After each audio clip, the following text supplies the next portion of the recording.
The ego is frightened by death because ego is part of the incarnation and ends with it. That's why we learn to identify with our soul, as the soul continues after death. With its soul, death is just another movement. Watch how your mind judges. Judgment comes in part out of our own fear. You judge other people because you're not comfortable in your own being. By judging, you find out where you stand in relation to other people. The judging mind is very divisive. It separates. Separation closes your heart. If you close your heart to someone, you're perpetuating your suffering and theirs. Shifting out of judgment means learning to appreciate your predicament and their predicament with an open heart instead of judging. Then you can allow yourself and others to just be without separation. True compassion arises out of the plane of consciousness where I am you. We are all just walking each other home. Souls love. That's what souls do. Egos don't, but souls do. Become a soul.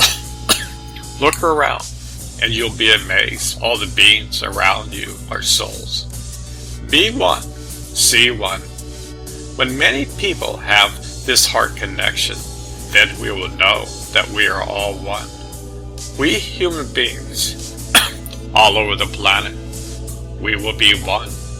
One love. And don't leave out the animals and trees and clouds and galaxies.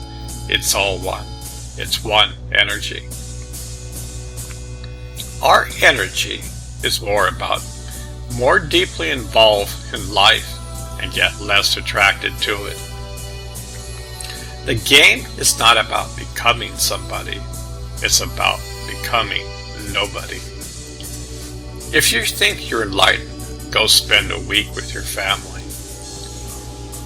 When someone we love dies, we get so busy mourning what died that we ignored what didn't. Ask yourself, where am I? Answer, here. Ask yourself, what time is it? Answer, now. Say it until you can hear it. All you can do for another person is to be in an environment in which if they wanted to come up for air, they could.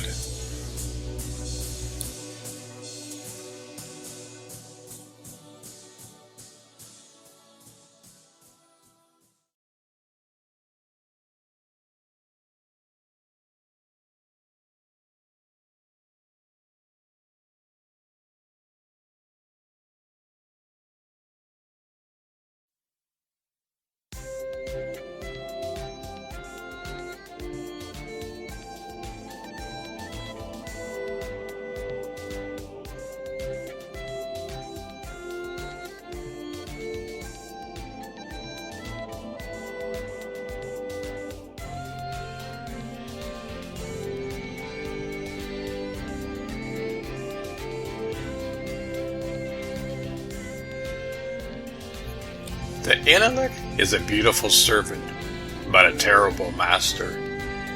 Intellect is the power tool of our separateness. The intuitive, compassionate heart is the doorway to our unity. The sooner one develops compassion in this journey, the better. Compassion lets us appreciate that each individual is doing what he or she must do, and that there is no reason to judge another person or yourself. You merely do what you do to further your own awakening. When you're completely identified with your thinking mind, you are totally separate from everything else in the universe. After meditating for some years, I began to see the patterns of my own behavior. As you quiet your mind, you become to see the nature of your own resistance more clearly, struggles, inner dialogues, the way in which you procrastinate and develop passive resistance against life. As you cultivate the witness, things change. You don't have to change them. Things just change. Suffering lets us see where our attachments are, and that helps us get free. The most exquisite paradox: as soon as you give it all up, you can have it all. As long as you want power, you can have it. The minute you don't want power, you'll have more than you ever dreamed possible. The heart surrenders everything to the moment. The mind judges and holds back.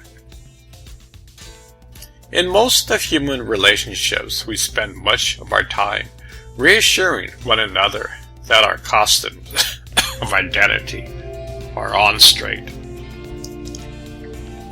When we see the beloved in each person, it's like walking through a garden, watching flowers bloom all around us.